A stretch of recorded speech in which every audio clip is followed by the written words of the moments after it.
Friends, welcome to our channel. ಇವತ್ತು ನಾನು ಪೂರಿ ಮತ್ತು ಈರುಳ್ಳಿ ಸಾಗು ಹಾಗೂ ಕಾಯಿ ಚಟ್ನಿಯನ್ನು ಮಾಡ್ತಾಯಿದ್ದೀನಿ. ನೋಡಿ, ಮೊದಲನೇದಾಗಿ ಪೂರಿ ಹಿಟ್ಟನ್ನು ಮೊದಲು ಕಲಿಸ್ಕೊಂಡ್ಬಿಡೋಣ. ಪೂರಿ ಹಿಟ್ಟು ಕಲಿಸ್ಕೊಳ್ಳೋದಕ್ಕೆ ಒಂದು ಪುಟ್ಟಿ ತೊಗೊಂಡಿದ್ದೀನಿ. ಅದಕ್ಕೆ ಒಂದಷ್ಟು ಮೈದಾ ಹಿಟ್ಟು ಕೂಡ ಹಾಕ್ಕೊತಾ ಇದ್ದೀನಿ. ನಾನು ಒಂದು 1/4 kg ಸ್ವಲ್ಪ ಜಾಸ್ತಿ ಮೈದಾ ಹಿಟ್ಟನ್ನು ಹಾಕ್ಕೊತಾ ಇದ್ದೀನಿ.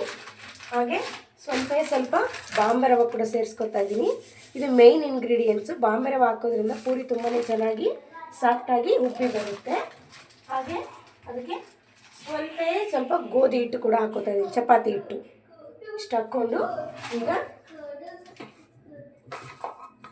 ಉಪ್ಪು ಸೇರಿಸ್ಕೊತಾ ಇದ್ದೀನಿ, ರುಚಿಗೆ ಎಷ್ಟು ಬೇಕೋ ಅಷ್ಟು. ಇದಕ್ಕೆ ಯಾವುದೇ ರೀತಿ ಸೋಡಾ ಗಿಡ ನಾನು ಏನೂ ಹಾಕೋದಿಲ್ಲ. ಹಾಗೆಯೇ ಫಸ್ಟ್ ಕಲಿಸ್ಬಿಡೋಣ. ಕಲಿಸ್ಬಿಟ್ಟು ಒಂದು ಅರ್ಧ ಗಂಟೆ ನೆನಿಬೇಕಿದೆ ಹಿಟ್ಟು. ಎಷ್ಟು ಚೆನ್ನಾಗಿ ನೆನೆಯುತ್ತೋ ಪೂರಿ ಅಷ್ಟು ಚೆನ್ನಾಗಿ ಬರುತ್ತೆ.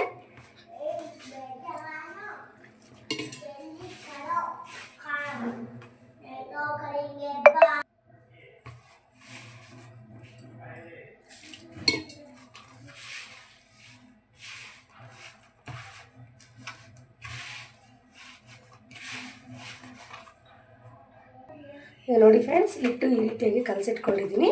ಇದು ತುಂಬ ಸಾಫ್ಟಾಗೂ ಅಲ್ಲ, ತುಂಬ ಹಾರ್ಡಾಗೂ ಅಲ್ಲ. ಚಪಾತಿ ಹಿಟ್ಟಿಗಿಂತ ಸ್ವಲ್ಪ ಮಿದುವಾಗಿ ಕಲಸಿಟ್ಕೊಂಡಿದ್ದೀನಿ. ಈಗ ಇದನ್ನು ಒಂದು ಅರ್ಧ ಗಂಟೆ ರೆಸ್ಟ್ ಮಾಡೋದಕ್ಕೆ ಬಿಡೋಣ. ಈಗ ನೋಡಿ ಫ್ರೆಂಡ್ಸ್, ಸಾಗು ಮಾಡೋದಕ್ಕೆ 1-2 ಈರುಳ್ಳಿಯನ್ನು ಉದ್ದುದ್ದ ಕಟ್ ಮಾಡಿ ಇಟ್ಕೊಂಡಿದ್ದೀನಿ. 4 ಹಸಿಮೆಣಸಿನ್ಕಾಯಿ ಖಾರ ನೋಡಿಬಿಟ್ಟು ಹಾಕ್ಕೊಳ್ಳಿ, ನಿಮ್ಗೆ ಎಷ್ಟು ಬೇಕಷ್ಟು. 1 ಟೊಮೆಟೊ ಕೂಡ ತೊಳೆದ್ಬಿಟ್ಟು ಕಟ್ ಮಾಡಿ ಇಟ್ಕೊಂಡಿದ್ದೀನಿ. ಸ್ವಲ್ಪ ಕರಿಬೇವು ಕೂಡ ಇದೆ. ಈಗ ಸಾಗು ರೆಡಿ ಮಾಡೋಣ. ಗ್ಯಾಸ್ ಮೇಲೆ ಒಂದು ಕಡಾಯಿ ಇಡ್ತೀನಿ.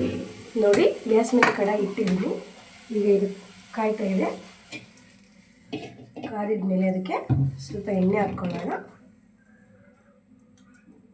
1-2 ಟೇಬಲ್ ಸ್ಪೂನ್ ಅಷ್ಟು ಎಣ್ಣೆ ಕೂಡ ಹಾಕ್ಕೊಂಡಿದ್ದೀನಿ. ಎಣ್ಣೆ ಕಾಯಲಿ. ನೋಡಿ, ಎಣ್ಣೆ ಕಾಯ್ತಾ ಇದೆ. ಸ್ವಲ್ಪ ಸಾಸಿವೆ ಜೀರಿಗೆ ಕೂಡ ಹಾಕ್ಕೊತಾ ಇದ್ದೀನಿ. ನೋಡಿ, ಎಣ್ಣೆ ಚೆನ್ನಾಗಿ ಕಾದಿರೋದ್ರಿಂದ ಬೇಗನೆ ಚಟಪಟ ಅಂತ ಇದೆ. ಈಗ ಅದರಲ್ಲಿ ಸ್ವಲ್ಪ ಮೆಣಸಿನ್ಕಾಯಿ ಕೂಡ ಹಾಕ್ತಾಯಿದ್ದೀನಿ ಫಸ್ಟ್. ನಂತರ ಈರುಳ್ಳಿ, ಟೊಮೆಟೊ ಎಲ್ಲನೂ ಒಂದೇ ಸರಿ ಹಾಕ್ಬಿಟ್ಟೆ. ಇದಕ್ಕೆ ಸ್ವಲ್ಪ ಉಪ್ಪು ಹಾಕ್ಬಿಡೋಣ, ಬೇಗನೆ ಬೆಂದುಬಿಡುತ್ತೆ. ಉಪ್ಪು ಹಾಕೋದ್ರಿಂದ ಯಾವುದೇ ತರಕಾರಿ ಆದರೂ ಬೇಗ ಬೇಯುತ್ತೆ. ಅದಕ್ಕೋಸ್ಕರನೇ ನೋಡಿ, ಬೇಯೋದಕ್ಕೆ ಶುರುವಾಗಿದೆ. ಒಂದು 5 ನಿಮಿಷ ಬೇಯಿದೆ ಚೆನ್ನಾಗಿ. ಅಷ್ಟರೊಳಗೆ ಚಟ್ನಿಗೆ ಮೆಣಸಿನ್ಕಾಯಿ ಫ್ರೈ ಮಾಡ್ಕೊತೇನೆ. ನೋಡಿ, ಈ ಕಡೆ ಪಲ್ಯ ಬೇಯ್ತಾ ಇದೆ, ಈ ಕಡೆ ಹಸಿಮೆಣಸಿನ್ಕಾಯಿ ಹಾಕ್ಕೊತಾ ಇದ್ದೀನಿ ಚಟ್ನಿಗೆ. ಕಾಯಿ ಚಟ್ನಿ ಮಾಡ್ತಾ ಇದ್ದೀನಿ, ಅದಕ್ಕೋಸ್ಕರನೇ ಸ್ವಲ್ಪ ಎಣ್ಣೆ ಹಾಕ್ತೀನಿ. ಫ್ರೈ ಮಾಡೋದಕ್ಕೆ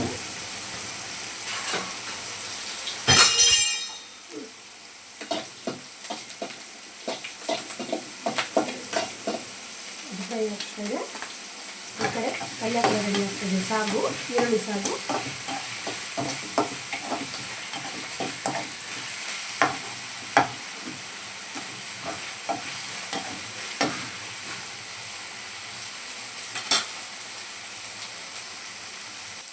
ಆ ಕಡೆ ಅದು ಮೆಣಸಿನ್ಕಾಯಿ ಎಲ್ಲ ಫ್ರೈ ಆಯಿತು ಚಟ್ನಿಗೆ.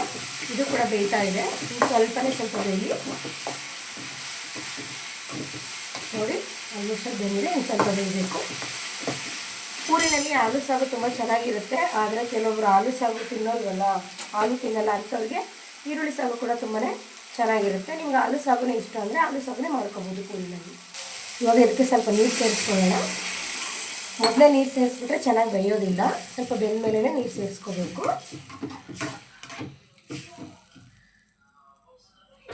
ನೋಡಿ ಫ್ರೆಂಡ್ಸ್, ಈಗ ಚೆನ್ನಾಗಿ ಬೆಂದಿದೆ ಪಲ್ಯ. ಸಾಗು ಚೆನ್ನಾಗಿ ಬೇಯ್ತಾ ಇದೆ. ಅದಕ್ಕೆ ಸ್ವಲ್ಪ ಸಾಂಬಾರು ಪೌಡರು, ಸ್ವಲ್ಪ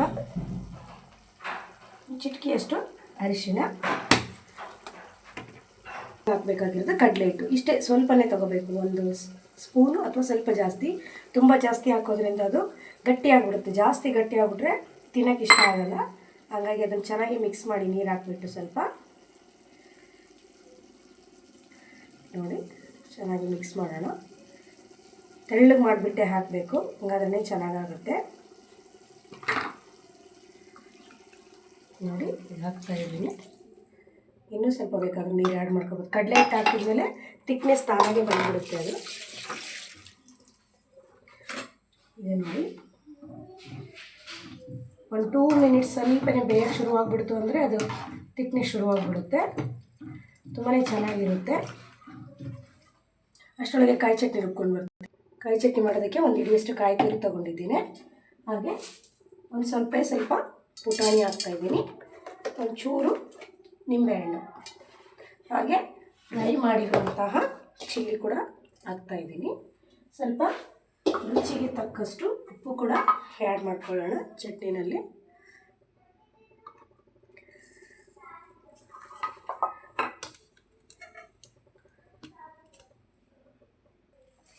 ಒಂದು ಎರಡು ಹೆಸರು ಚಟ್ನಿಗೆ ಬೆಳ್ಳುಳ್ಳಿ ಕೂಡ ಆ್ಯಡ್ ಮಾಡ್ಕೊತೀನಿ. ಕೆಲವರು ಬೆಳ್ಳುಳ್ಳಿ ಇಷ್ಟ ಆಗಲ್ಲ, ಇಷ್ಟ ಇಲ್ಲಾಂದರೆ ಬಿಡ್ಬೋದು, ಸ್ಕಿಪ್ ಕೂಡ ಮಾಡ್ಬೋದು. ಬೆಳ್ಳುಳ್ಳಿ ಹಾಕೋದ್ರಿಂದ ಚೆನ್ನಾಗಿರುತ್ತೆ ಫ್ಲೇವರು. ನೋಡಿ ಫ್ರೆಂಡ್ಸ್, ನೀವೀಗ ನೋಡ್ತಾ ಇರ್ಬೋದು ಸಾಗು ತಿಕ್ಕಾಗಿ ಕಾಣಿಸ್ತಾ ಇದೆ. ಪೂರಿ ಜೊತೆ ತುಂಬಾ ಚೆನ್ನಾಗಿರುತ್ತೆ. ಮುಗೀತು ಇವಾಗ ಚಟ್ನಿಗೆ ಒಂದು ಒಗ್ಗರಣೆ ಮಾಡ್ಕೊಳ್ಳೋಣ. ಚಟ್ನಿ ರೆಡಿ ಆಗಿ ನೋಡಿ ಫ್ರೆಂಡ್ಸ್, ಚಟ್ನಿ ರುಬ್ಬಾಯಿತು. ಇದಕ್ಕೊಂದು ಒಗ್ಗರಣೆ ಈಗ ನೋಡಿ ಚಿಕ್ಕದೊಂದು ಪಾತ್ರೆ ಇಟ್ಕೊಂಡಿದ್ದೀನಿ. ಅದರಲ್ಲಿ ಚಟ್ನಿಗೆ ಒಂದು ಒಗ್ಗರಣೆ ಕೂಡ ಮಾಡ್ಕೊಂಡು ಬಿಡೋಣ. ಸ್ವಲ್ಪ ಎಣ್ಣೆ ಹಾಕ್ಕೊಳ್ಳೋಣ. ಕಾದಿದ ತಕ್ಷಣ ಸ್ವಲ್ಪ ಸಾಸಿವೆ, ಜೀರಿಗೆ ಎರಡು ಮಿಕ್ಸ್ ಮಾಡಿಟ್ಟಿರ್ತೀನಿ ನಾನು, ಹಾಗಾಗಿ ಹಾಗೆ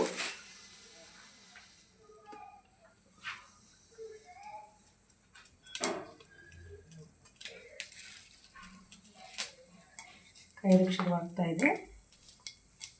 ಸ್ವಲ್ಪ ಹಿಂಗು ಕೂಡ ಹಾಕ್ತಾಯಿದ್ದೀನಿ. ಹಾಗೆ ಕರಿಬೇವು. ಚಟ್ನಿ ಅದರಲ್ಲೇ ರೆಡಿ ಆಯಿತು.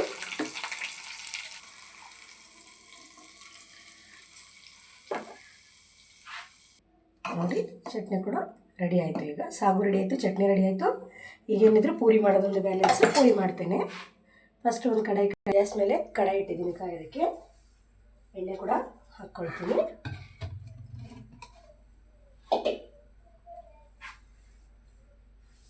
ಸ್ವಲ್ಪ ಅದು ಆರಬೇಕು, ಹಸಿ ಇದೆ ಕಡಾಯಿ, ಅದಕ್ಕೋಸ್ಕರನೇ. ಈಗ ನೋಡಿ ಎಣ್ಣೆ ಹಾಕ್ಕೊಳ್ತಾ ಇದ್ದೀನಿ ನಾನು. ಸ್ವಲ್ಪ ಆದರೆ ಸಾಕು.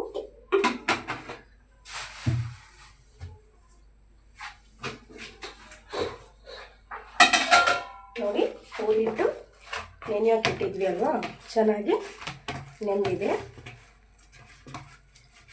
ಈಗ ನಾನು ಇದನ್ನು ಎಣ್ಣೆಯಲ್ಲೇ ಉಜ್ತೀನಿ, ಹಿಟ್ಟು ಹಾಕಲ್ಲ.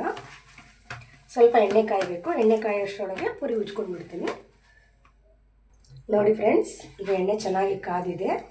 ಪೂರಿಗೆ ಮಾತ್ರ ಎಣ್ಣೆ ತುಂಬ ಚೆನ್ನಾಗಿ ಕಾಯಬೇಕು, ಹಂಗಾದ್ರೇ ಪೂರಿ ಚೆನ್ನಾಗಿ ಉಟ್ಕೊಂಡು ಬರೋದು. ನೋಡಿ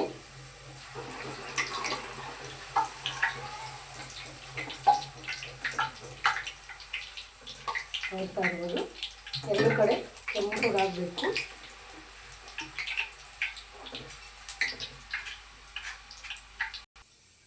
ನೋಡಿ ಫ್ರೆಂಡ್ಸ್, ಎಷ್ಟು ಚೆನ್ನಾಗಿ ಉಡ್ತಾ ಇದೆ ಪೂರಿ.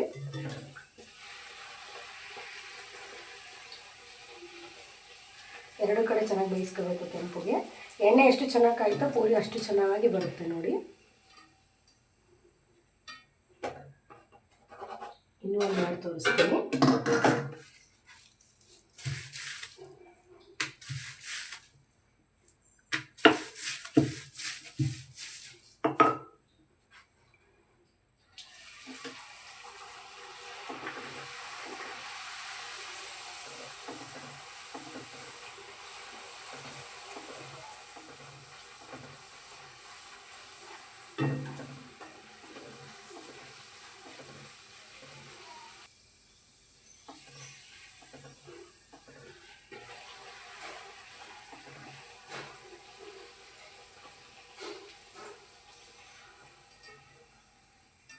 ನೋಡಿ ಈ ಥರ ಗೋಲ್ಡ್ ಕಲರ್ ಆಗಬೇಕು ಚೆನ್ನಾಗಿ, ಆವಾಗಲೇ ಚೆನ್ನಾಗಿ ಬೆಂದಿದೆ ಅಂತ. ನೋಡಿ ಚಟ್ನಿ ಸಾಗು ಕೂಡ ಆಗಿದೆ ಅಲ್ವಾ. ನೋಡಿ ಎಷ್ಟು ಚೆನ್ನಾಗಿ ಕಾಣಿಸ್ತಾ ಇದೆ. ಸಾಗು ರೆಡಿಯಾಗಿದೆ. ಪೂರಿ